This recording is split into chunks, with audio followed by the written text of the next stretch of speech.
Good evening, everybody, and welcome. This is a really exciting topic. I am very psyched to share this with all of you. And just so that you know, for logistical purposes, I'm on an iPad, so I can see a fraction of the participants. And so I'll be deferring to Nina to call on people because I can't see everyone on my screen, just so that you know.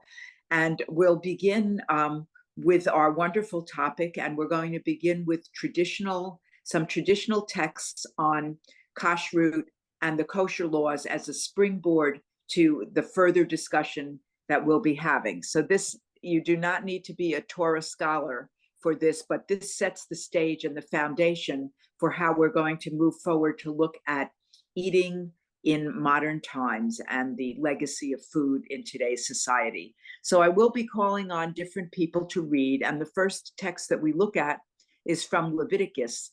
And it is the top text on the top of the page, and I am asking for someone who would volunteer to read that text for us. Nina, if you could. Anybody would like to read, raise your hand. I don't see any hands raised. No, I'll be happy to read, Nina. Thank you, Lori. Thanks, Lori. Thank you. Okay, back to our text. And thank you, Lori, for reading. Absolutely. So, for the life of the flesh is in the blood. No soul of you shall eat blood. Leviticus 7:26-7:27. These you may eat of all that live in water. You may eat anything that has fins and scales, but you may not eat anything that has no fins and scales. Also, okay, so hold up 1 minute. Hold up 1 minute, Lori. I just want to point out something as we go. So if you're looking at these texts and you look at the first one, notice the discussion of the life of the flesh being in the blood. And so that's really, really important, because if we eat blood of a living, of an animal that we've killed, that's been formerly alive, we're considered to be eating the soul of that animal. And as we go on, you'll see some more. These texts, the first two anyway, are from Leviticus, so they're from the law codes. And the second one is from Leviticus, and it's mentioned again in Deuteronomy. So Lori, you want to take it away? Wait, 1 sec. I just have to admit someone and my things don't work. Okay, here we go. Sorry. Okay, third one. See, I give you every seed-bearing plant that is upon all the earth, and every tree that has seed-bearing fruit. They shall be yours for food. Is that Genesis? The next one. And the following shall make you unclean. Every animal that has true hooves, but without clefts through the hoof, or does not chew the cud. Again, Leviticus and Deuteronomy. You shall not boil a kid in its mother's milk, from Exodus and Deuteronomy. And these are they which ye shall have in abomination among the fowls, the eagle and the osprey, and the vulture, every raven, and the owl. Again, Leviticus and Deuteronomy. Thank you, Lori. And Nina, if you can leave those texts up for a minute, but I know you're going back and forth, so you can let people in, and you have to minimize the share when you do that. But I wanted to point out a couple of themes in the texts that we've been looking at, and just to keep these themes in mind as we go forward to have our discussion. With the questions are on my right anyway. I think they're also on everyone's right at the bottom. But we have the theme of blood, for the life of the flesh or the soul is in the blood. So we first and foremost do not consume blood. I mean, that's a very key part of the laws of kashrut. And as we go through other ones, we have some laws that are more chukim. They are not rational for any particular reason, but they are commanded. And so if we follow kashrut on faith, which is what we are supposed to do, because the laws of kashrut they're chukim, they are not mishpatim, they're not civil laws, they're laws that don't always have a logical reason, but they're laws of faith that we follow. If you look down, for example, also at the third one, I give you every seed-bearing plant that is upon all the earth. We know that originally, intentionally, we were supposed to be, plant eaters, but that evolved, that we became meat eaters as well throughout our trajectory in the Torah. And then we have some other mention here, and then the text that you shall not boil a kid in its mother's milk is considered to be the proof text for kashrut in Judaism. That's the text from which everything, stems in terms of the laws of kashrut. And then, we have some other ones about different fowl that are forbidden and so forth. So we're going to move forward because the discussion, this is a foundational group of texts that we have, but we're really not here to discuss the sort of the minutia and the small details of kashrut. This is just how it is, and this is what the Torah text gives us. But what we do want to look at with people is a question that asks, in what ways are the laws of kashrut inclusive and exclusionary? So I'd like to start with that. If we can put thank you, if we could put the screen back up. And, we have a lot of different dietary options for people these days. We have eco-kashrut, which is something that's not mentioned in Torah because it's from the 1960s, so it's pretty new. And, that is taking ecology into mind when we eat kosher, and it's a different set of standards in many respects. But we also have people some people are on an eco-kashrut diet. Some are vegans, some are vegetarians, some are gluten-free. I mean, we've got now in this world every possible, permutation of diet that there is.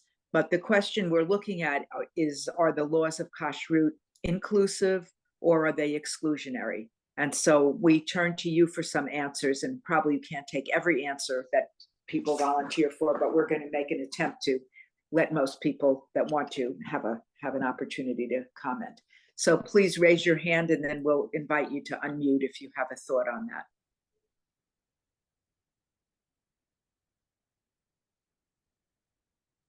Is kashrut inclusive or exclusive? Well, since no one has jumped in yet, I can get this conversation started. There are ways that it seems to be exclusionary because, in early times, when the Jews lived more sequestered, they did not break bread with their neighbors because they were following rules that their neighbors didn't follow. But that seems to be less so today. But still, even some people, there are varying degrees of kashrut even within the Jewish community. And I think there are some people who sometimes feel excluded because they're not kosher enough for their friend. I see Laurie smiling. Would anybody like to build on what I just said? Stuart, yeah. Yeah, Judith, we Judith. see your hand. Yeah. Your little hand. Yeah. Yes. Hello. I would like to just say that I grew up in a family where my grandparents and everyone was kosher. And my grandmother said, and I understand this, that kashrut is the most open and because anybody could eat in her house. She felt like, if you weren't kosher, you could have dinner there. The rabbi would eat in her house. Everyone would eat in her house, that it was the most universal of anything. Whereas if you weren't kosher, she felt it was exclusionary. So I just want to say that. That's a really good point, because, if you shoot for the highest standard, and that is, then anyone can walk into that tent. And, Right. and that's, that's, I think, what your grandmother was talking about.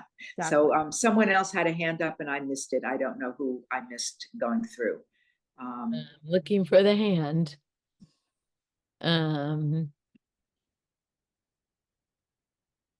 I don't see it, but if I don't see you and I don't call on you, but you have something to say, just unmute yourself and speak. We'll be casual. Yeah, we encourage discussion because I know from myself as the facilitator, I'm not doing a lecture class. I really want to hear from all of you. That's what makes this subject matter alive.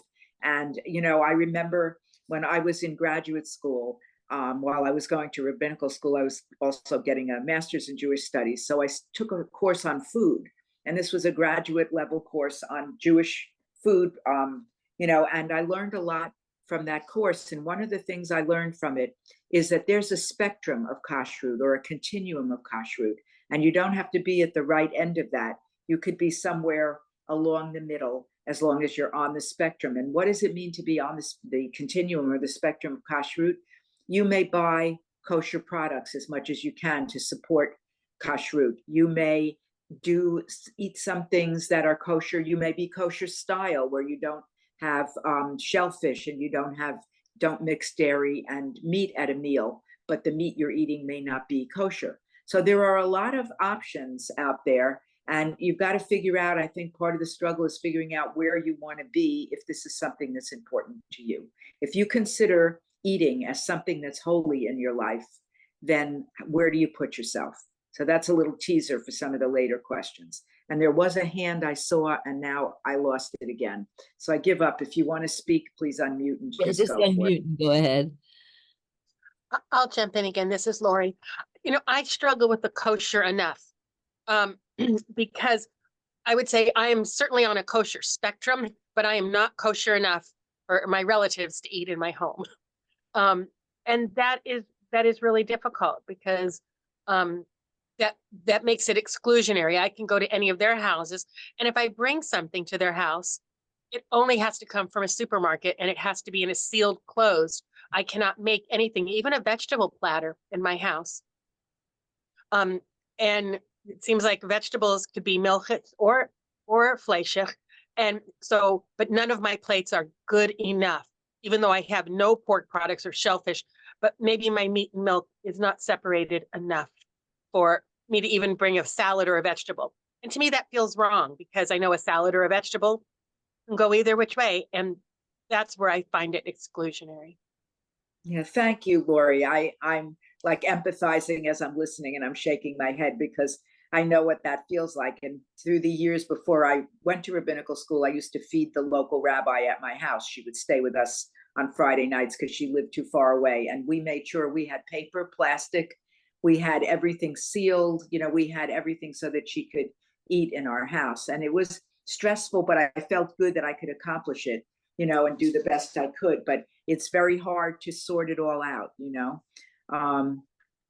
Anyone else that had their hand up or that would like to speak that I missed? Judy Newton. You're muted. Not only are you muted, I can't find you. Wait 1 second. Let me switch screens. Okay, gotcha. Okay. There. Yeah, you're good, Judy. You're good. Or Mr. Judy. Whoever. Gary, my husband. And the idea of inclusionary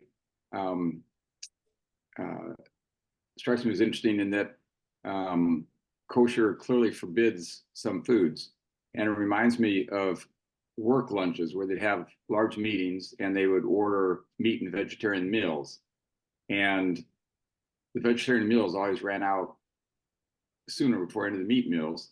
And when I talk to people in charge, they say, well, we do surveys, and so many people are carnivores, and only 15-20% are vegetarian, so we order like 25% vegetarian. But what was interesting is that all the meat eaters would look at the vegetarian and say, oh, that looks great. They would grab that and leave the beef and chicken sitting there.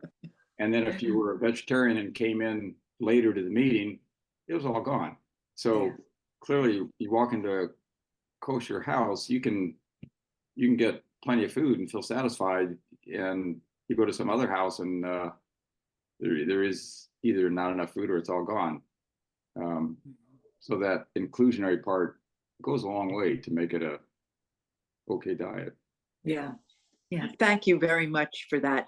Did you want to add anything, Judy? I know you're both on the screen. Did you want to? He spoke it very well. Thank you. Okay. All right. Thank you. Others? Anybody else that we missed? I'm swiping my screen back so that I can see who's here. Any other thoughts on that? And I know we had a third question, so if we can put the screen share back, I think there was.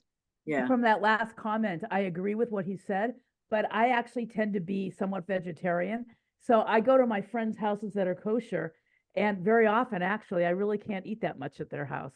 And if they have, and so, like, it's true, But like, on the other hand, if they have a little bit of vegetarian stuff and everyone eats it, just, I mean, my friends who are kosher think, oh, you'll eat it, Judy. No, I don't eat beef and there's things I still won't eat even if it's kosher. Yeah, So anyways, yeah. I decided to say that. But it's a lot of supposing, when you don't really know. It's like assuming, I guess, and it isn't so. It doesn't work for you.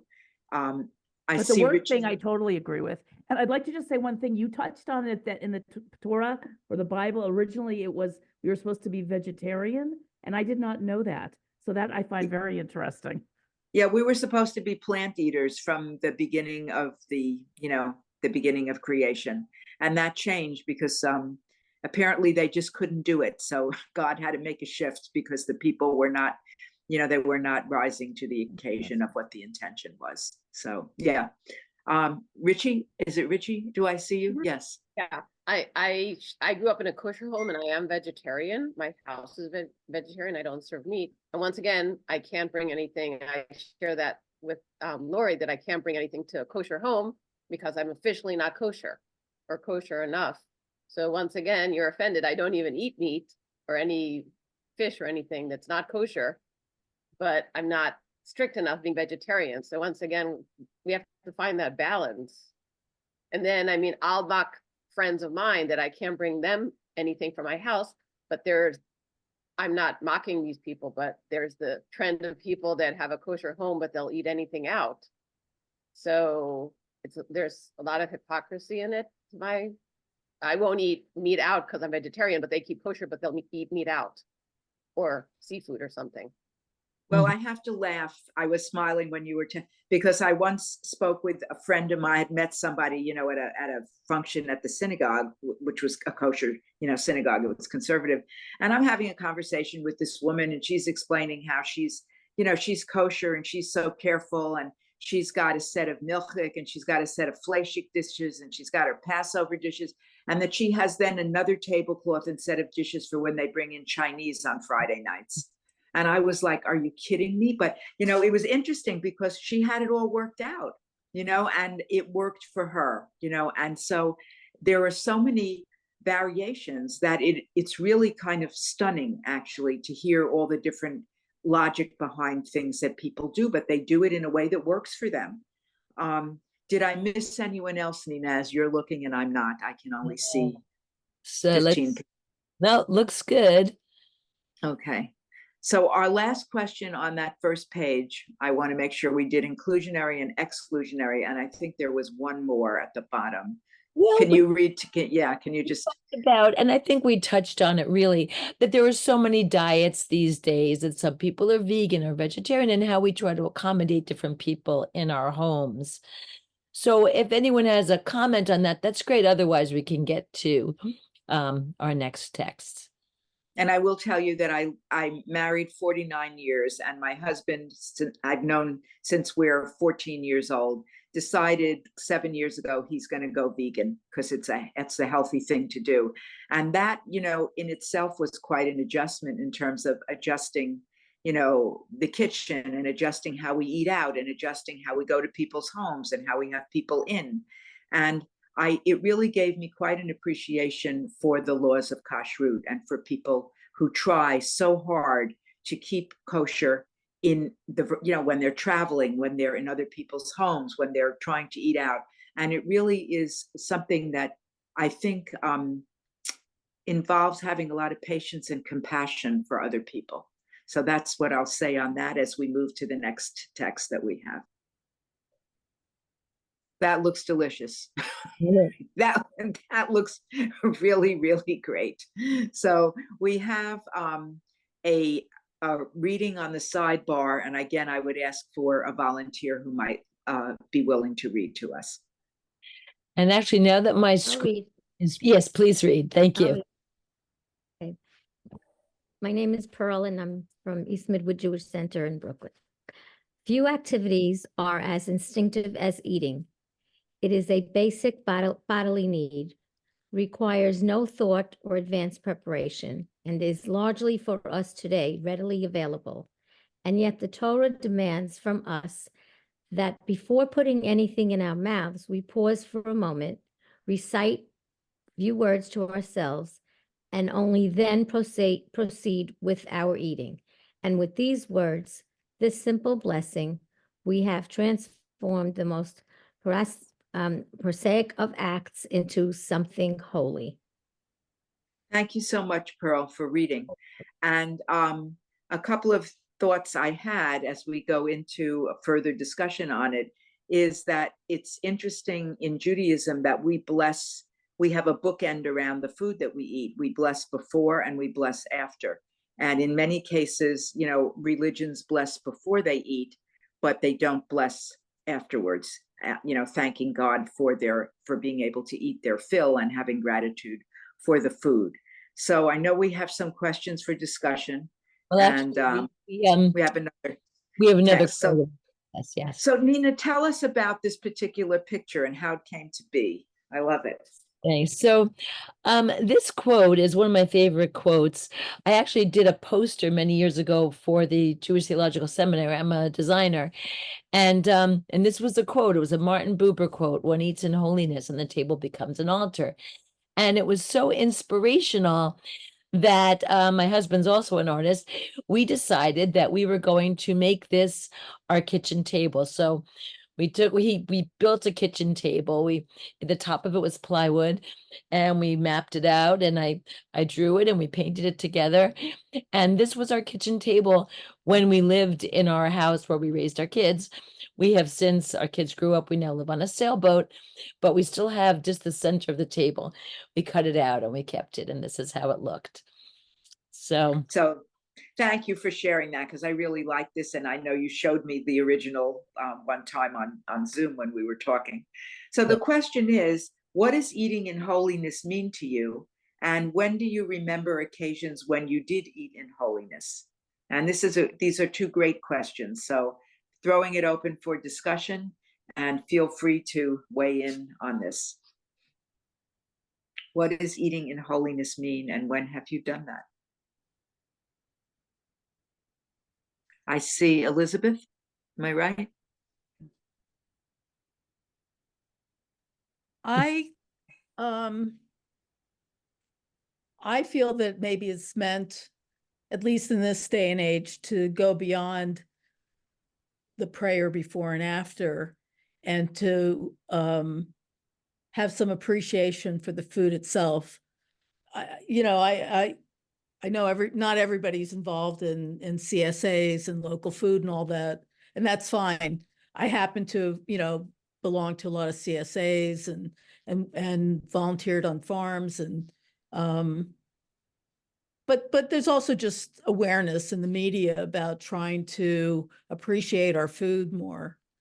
Whether or not you're eating locally, just appreciating what goes into growing it, the people who are involved in bringing that food to you or making it available. So to me, that there's holiness in that as well. Whether or not we, we're as conscious about that as maybe we should be. I'm sure that's not true, because we're all busy and throwing together a meal and that sort of thing. But I think that's the goal, is to not just have those bookends, but also, as you're eating the food, have some awareness at what it took to get there, have that availability. So, and I think too that it's mindful. It's a mindful practice, eating. The way you might have a practice of meditation or yoga or walking, or who knows what your personal spiritual practice is. But eating could very much be a spiritual practice. And how do we develop that to be so? How do we raise eating and the preparation of our food and the purchasing of the food and the planning of the menu, and then the sitting down to eat it, and then the blessing afterwards and the blessing before? How do we create an intentional practice or a mindful practice around that would elevate eating in each of our lives to a place of kedusha, of holiness, of increased holiness? So that I thought of that as you shared your thoughts. And I don't know if other people are raising their hand. That's up to Judy you. had her hand up. Judy had her hand. Okay. Yeah, so I really agree with what both of you just said. Just putting more thought into where the food is coming from what went into it. Like I was just eating a piece of chocolate.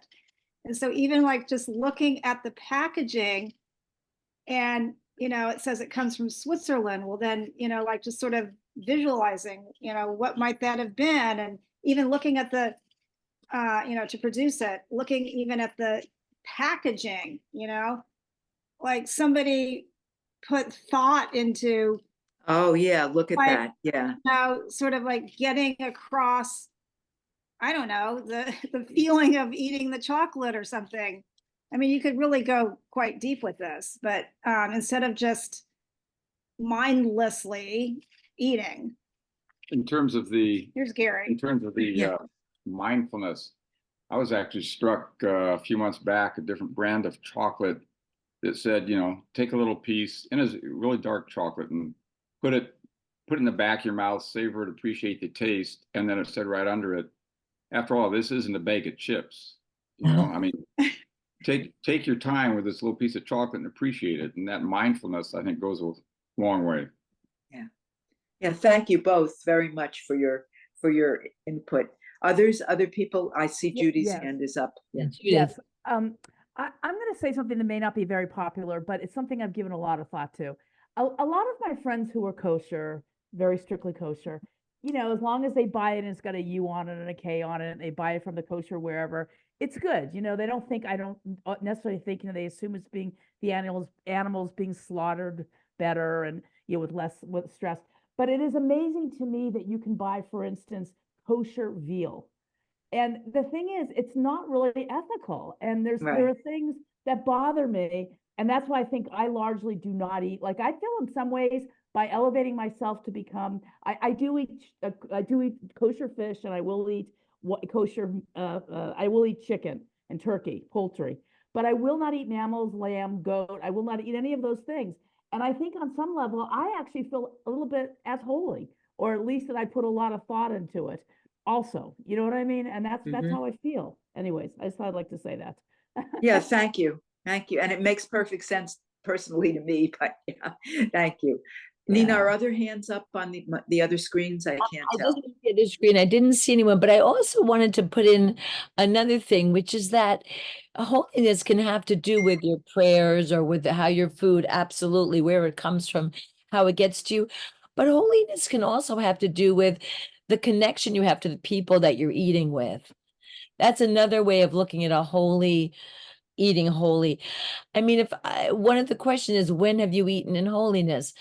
Well, we could think of family dinners or Seders or Shabbat dinner, or even any time where you're very closely connected to somebody.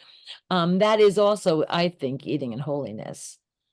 So I want to add to that. Suppose you're eating alone. I just thought of this, and you take yourself a picnic, or you have your sandwich, okay, and your water bottle or whatever you have, and you're out on a park bench, or you're somewhere in nature, and you are taking the time to eat mindfully and to look at the surroundings and to sort of look up and say, thank you, God, for all this.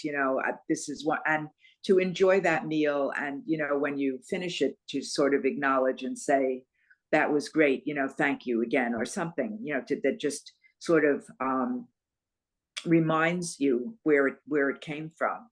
And so maybe the connection is to the divine, or to nature, or to the animals you see if you're sick, because sometimes people eat alone, and I often eat alone, and to me that's holy time and space from the craziness of the rest of my day, right? So I get to sit outside and have something to eat or whatever, and I think that too is creating an atmosphere of holy eating, and it could be by yourself as well as with other people, because I think when we think of holy eating or a sacred experience, you're thinking, oh, maybe you're at a big Shabbaton at your synagogue, or you're at a big event, and sometimes it could be just something very small with one other friend, and you've picked up sandwiches, and you got them at the coffee shop or something, and you're sitting somewhere eating them, and it's a wonderful experience. And how blessed is that, Absolutely. That's exactly what I meant. It's your internal feeling.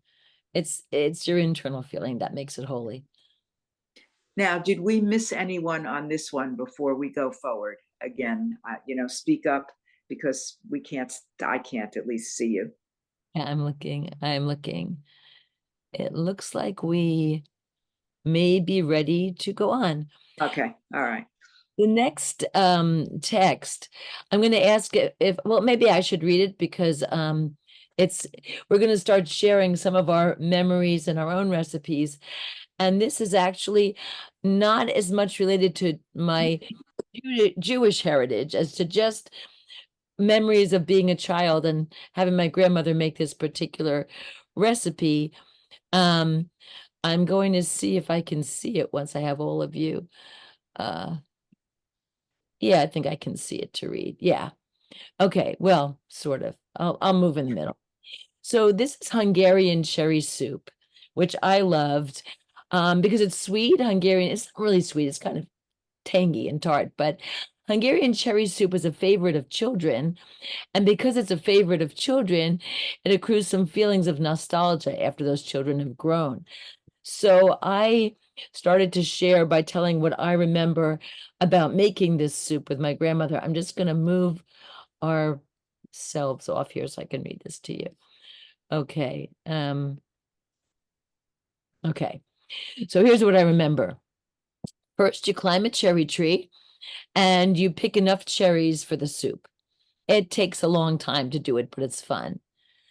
Do it when your grandmother's not watching because she'll keep telling you in Hungarian that you're worrying her. Bring the cherries into the kitchen and give them to your grandmother. Help her wash them and try to find something else you need to do before you have to help take the pits out. In my case, homework was probably the only excuse that really works. And let your grandmother finish the steps below. And we're going to be sharing recipes. I know some of you we asked to bring recipes, and we're going to in our follow-ups, hopefully everyone will send recipes to me and I will make a nice PDF recipe book and we can share our recipes and our memories. So the question that goes with this is, which recipes can transport you to childhood?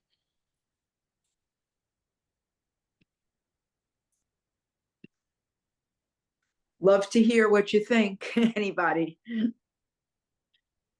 It looks like, I'm not sure if Judy was about to speak. Oh, yes, Richie. You're muted. Sorry, I tried, it was caught there. One of my memories is my Savta's sisterhood and baking with them at shul. Obviously, I was the gopher because I was the little person. But I'm back to baking, and I always give that respect and the kavod to using my grandmother's recipes and sharing that with others. Those were great recipe books or cookbooks from the 50s and 60s from the sisterhoods. I Do you remember. have a As they favorite? used to say at their shul, you couldn't get a copy. You had to wait for somebody, unfortunately, to pass so you could get a copy. Do you have a favorite one that you remember? There are so many. I'm in a stage of trying to make several of them. I mean, they have meat and they have fish, but I'm into the baking because everything you could freeze, obviously. Mm-hmm. That was the time. But everything always comes out best, and you know who made it or who gave it to the sisterhood, which is so much fun. I have one of those sisterhood cookbooks from when I first got married.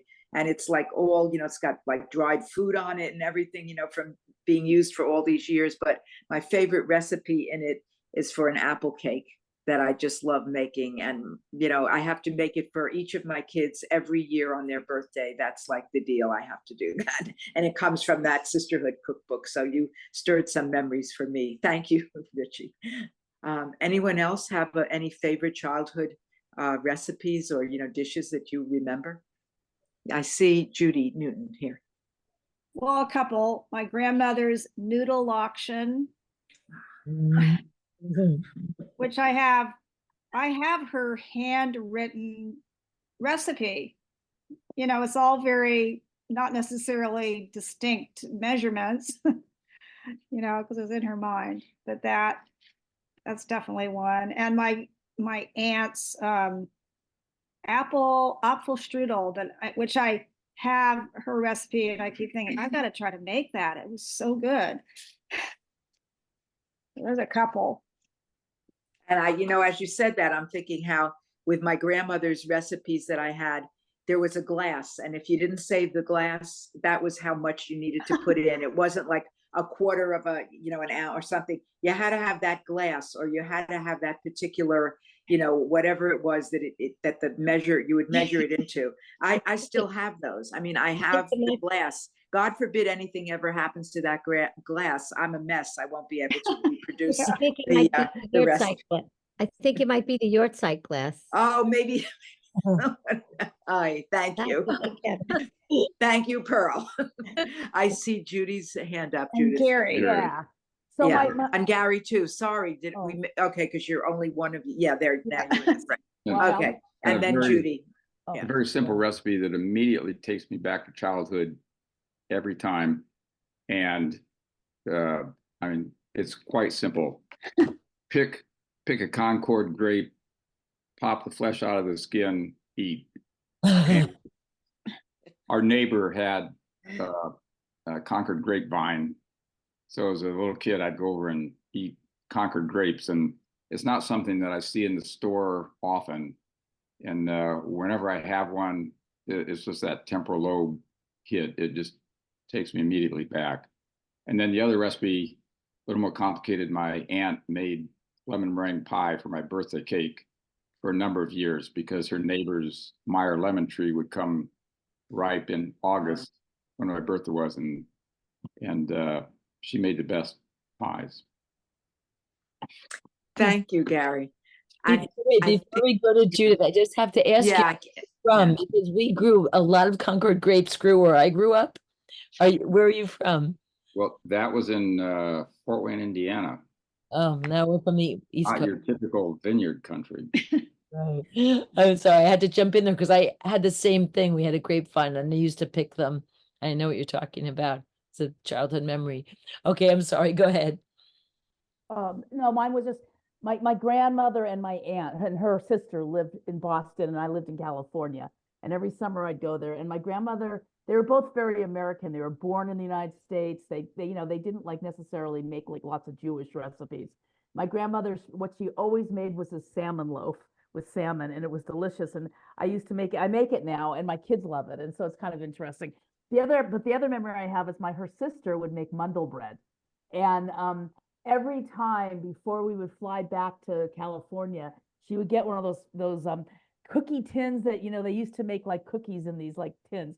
And she would get it with wax paper and fill it up multi-leveled.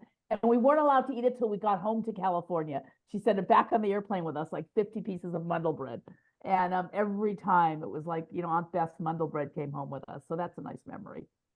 So. And my grandmother made Mundel bread too, and we had her recipe for years, and we would make it and love it. And at her funeral, she died at the age of 96.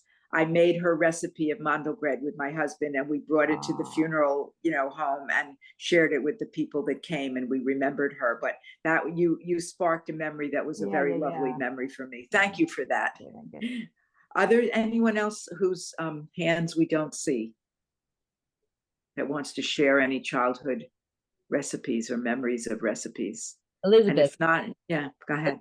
So I come from a family of 6, and all but 2 of us were immigrants, including me. And my parents were from Belgium. So my mother cooked this. Her father had maybe the only Jewish restaurant in Antwerp. It was kosher. And so I'm sure, they were cooking Jewish food there. But when I grew up in Miami, we had come there. It was interesting. My mother cooked sort of, I realized later, it was a mixture of Belgian and Jewish food.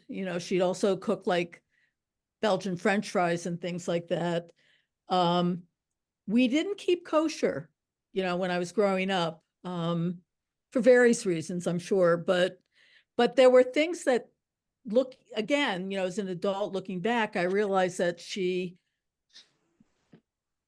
did things in a kosher way, even though we didn't keep kosher. So she'd make, for example, one thing I really remember that she made that was so delicious was pea soup. not with those packages, you know, from Manischewitz, but like from scratch. But instead of putting, you know, maybe ham hock or whatever somebody else might put in there. I remember she used to put like a little piece. We didn't have a lot of money, so she put a little piece of flanken in there to give it a little flavor. I don't, maybe some more protein or whatever. You know, I like I say, as an adult, I sort of looked back on some of those things that she would do. That were not necessarily straightforward Jewish foods, which she made also. I mean, she would make picha and things like that as well, the tongue and all that. But she'd also make other things, but still have that sort of Jewish, you know, I'm not going to put pork in this pea soup. So you know, when I realized all that, it was very endearing to me in a way. I don't know if that's the right word to use, but just sort of like she was still trying to, even though she didn't want to full out keep kosher, do things like that, that I think made my childhood special. You know, we were one of the few Jewish families in the neighborhood we were in. And again, you know, I look at my mother's food was very different from what the other kids were eating. Again, even though we didn't specifically keep kosher, it was very different. You know, it was very Jewish, and even the non-Jewish things were very Jewish in their own way. So that's one of the things I remember. Thank you for that. Yeah, thank you. I agree with Elizabeth. yeah. My And I parents, think Pearl too was unmuted, so we have two people. okay. My parents are Holocaust survivors. They were born in Poland. And I myself was born in a DP camp of Bergen-Belsen, where Anne Frank was murdered. So when my parents came here, I never had, quote, American food like my other friends. My mother made kiskis. I don't know if anybody, like a Polish dish. She used to just beat an egg and flour and use a spoon and throw the mixture in boiling water. It came out like, I don't know, fake dumplings over hot milk. She would make helzel, like the neck of the chicken, Yeah. and stuff it with flour and onions and carrots, stuffed cabbage, picha. You just mentioned the picha, that's calf's feet with garlic, Right. and herring.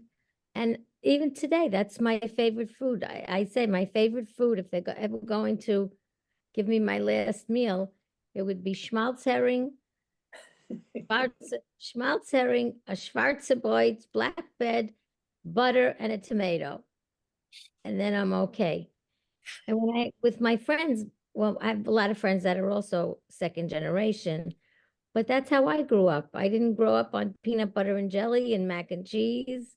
I mean, that's foreign to me. Yeah. My mother would, like, once every other year buy a jar. My parents were Holocaust survivors too. She'd try peanut butter again. And the funny thing is that I don't, you know, none of us were interested for some reason. Right. In the American food. I mean, once in a while I was a little jealous, you know, of something that a friend Right. would be eating, like tuna noodle casserole or something, but not a lot.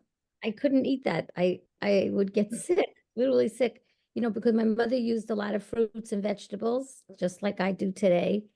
And my friends, American friends, they asked me if you want some fruit, you know, if that was in the house. They opened up a can of Libby's fruit cocktail. We never had that can in the house. And when my daughter went to Binghamton, she likes to cook everything fresh. She's like that.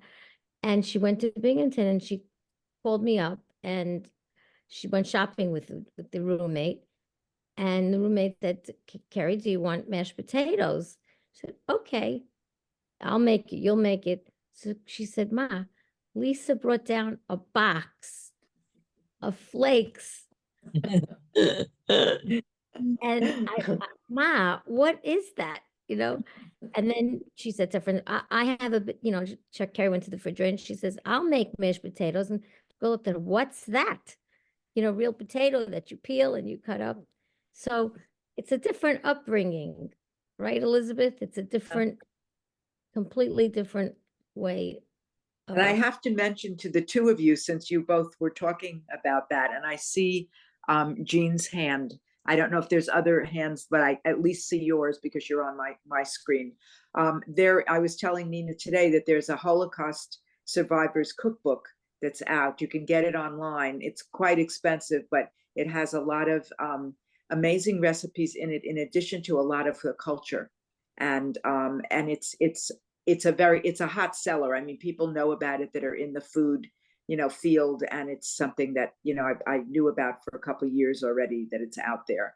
I have I have two cookbooks. I can show you what they look like, and they're at the Jewish Heritage Museum. Oh, how interesting. Very That would be beautiful stories of the people, either the survivors submitted or the children submitted. Yeah. I'll show you. I'll be right back. Okay. Meanwhile, we'll go to Thank Jean, and then you can come back and show us, Pearl. Jean, Joan. please. Joan. Oh, Joan, I'm sorry. I cannot. It looks Okay. like, oh, it's Joan. Sorry. Okay, so I Your have- name is in like a point less than a 1 font on my screen. I apologize. Go ahead. So I have two little stories. They're not quite, they're a little bit off track. But one is I was dating someone who was not Jewish, and we were going to something, and I said, well, let's take chicken soup. Fine. So we get all this stuff, and he said, well, you know, where's the soup? He thought you bought the soup. You bought the soup and just added vegetables. Like, no, we're making chicken soup. So that was one. And then the other was I went to a farmer's market, and the sign said biscotti, and they had taste, and I tasted. I said, this tastes like Mandelbrot. And the woman said, it is, but nobody would know what it meant if I said Oh. that. That's great. Thank you. I appreciated those stories. Do you have others, Nina, on screen? Yeah, I see Richie's, and I don't know if there's anyone else. And Pearl is back with the cookbook. So why don't we hold up for a second? See if you can hold that up to the screen so that we can see recipes remembered. Remembered. Oh, that's And it lovely. says recipes remembered, a A celebration. of survival. And this is by June Fish Hirsch. This was bought in the Museum of Jewish Heritage in Battery Park. And Oh. every let me see if I could get something. It has a picture Oh, wow. of the family. Let me see. Picture of the family, the story, and the recipe. Oh, that's amazing. Oh, that's wonderful. It's brisket, and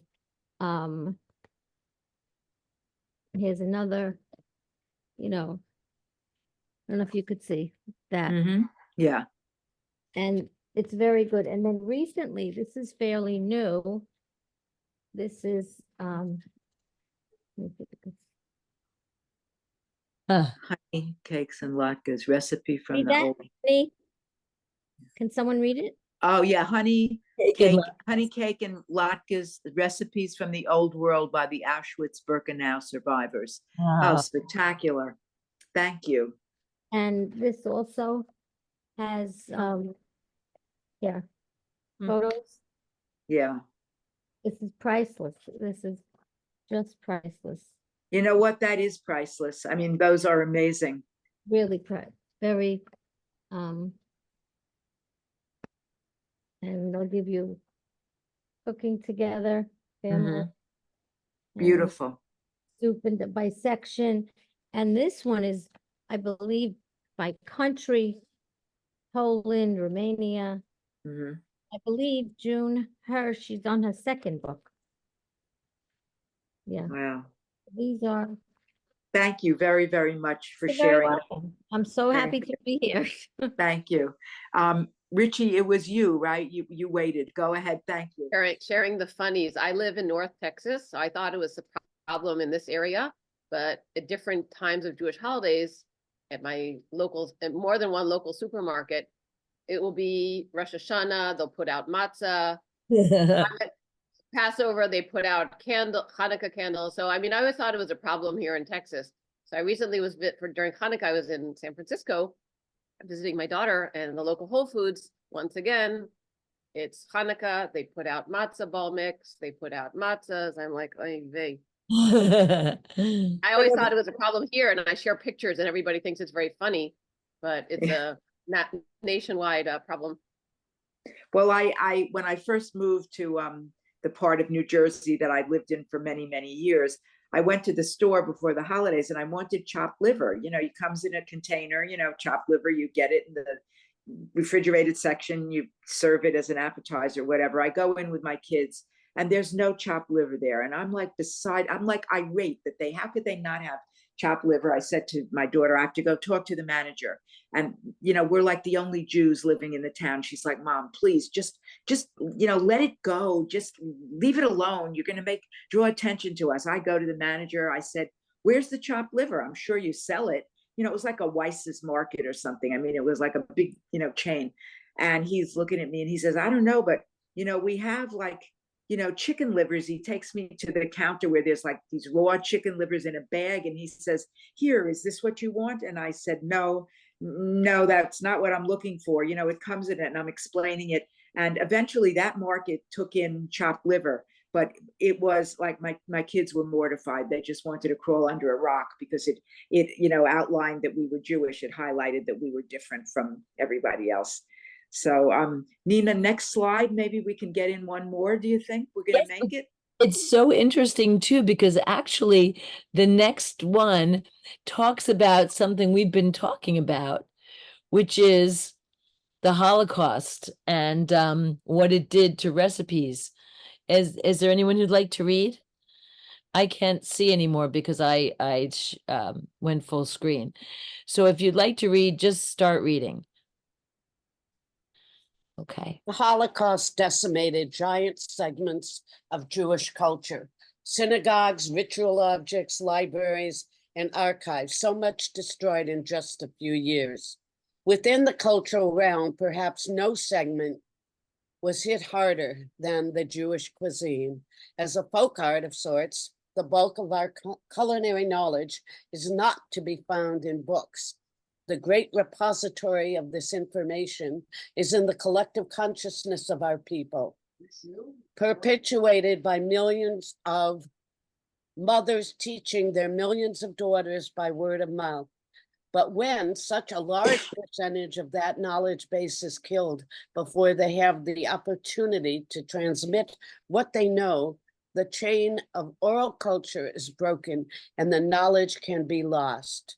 Joel, thank you so much. Thank you, Judy. And we have, this is mine. This was my submission. This is my Nana's honey cake recipe, which is, you know, here. And this is a picture of my grandparents' candlesticks for Shabbat and my grandparents when they were quite young. And then a challah cover that my grandmother embroidered that I submitted also for this. And, you know, the recipe is here. And the question is there a recipe that you feel transmitted a tradition to you, and or have you passed it forward? You know, what have you maybe learned from a recipe, you know, that you got from someone in your family?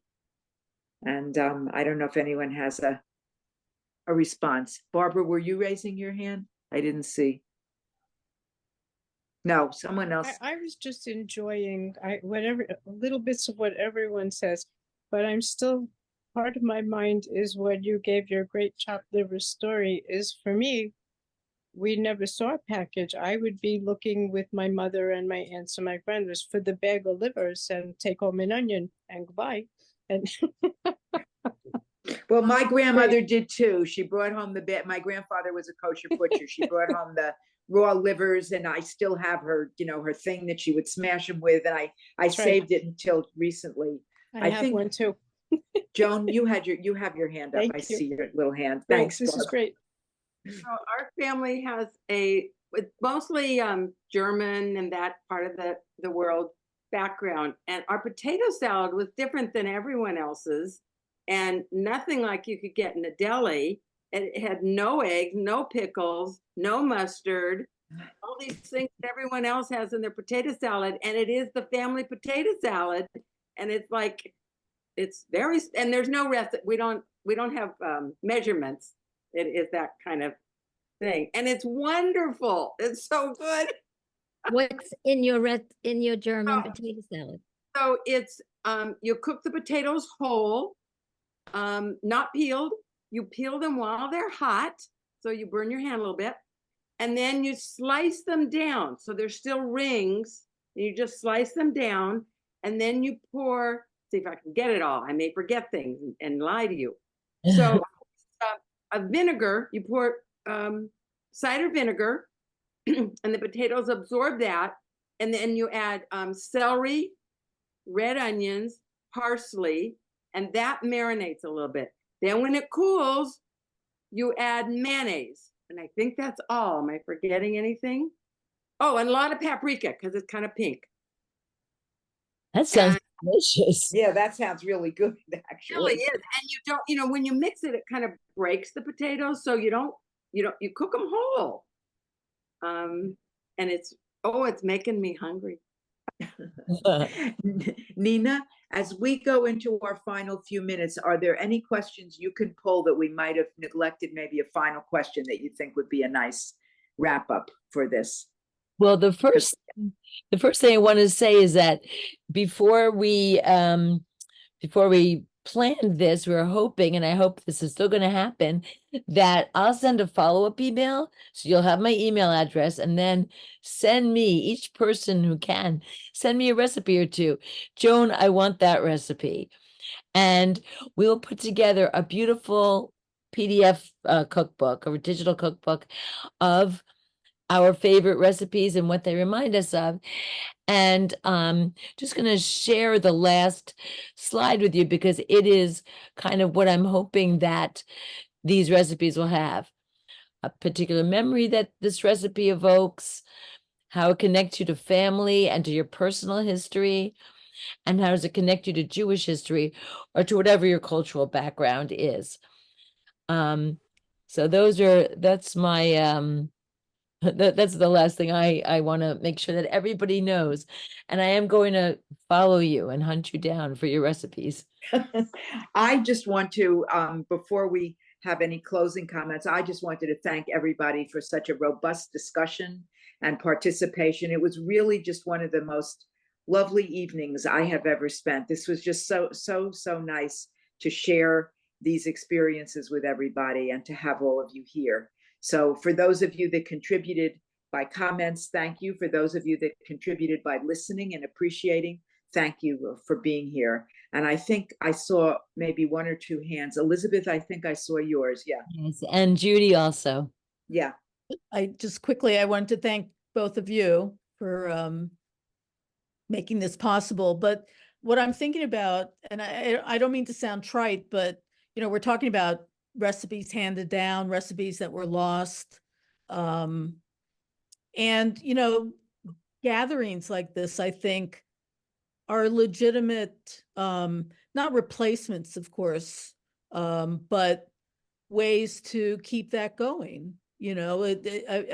Everybody's got a different history and didn't necessarily find that trove of written recipes from a parent or grandparent. Right. And I think books like we saw and gatherings like this can keep that going in just as special a way. So Thank you. Nina, did you see other hands? I see Joan's hand. Yes. And I see Judy's hand too. I think Judy was first. Were you not, Judy? No. Yes. But you're muted. Yeah. There you go. Okay. Okay. Yeah, this is more of a question. My grandparents were from Romania. My grandmother, every Pesach, made knishes, and they were either potato or they were liver. And they must have been made out of potato because obviously, and matzo meal because they wouldn't have been made out of any kind of leavened dough.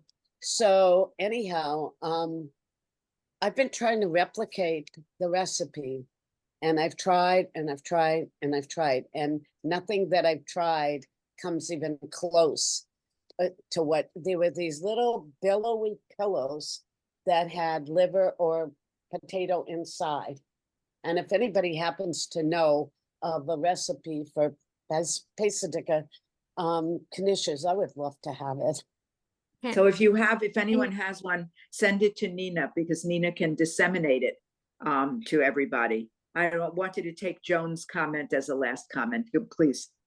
So I want to tell you, I've seen advertised, and it hasn't been popping up lately, but there are companies that take handwritten recipes and duplicate them like onto a dish towel or something. And it would just be a wonderful thing if you have a special family recipes, that would be a great gift for people in the family.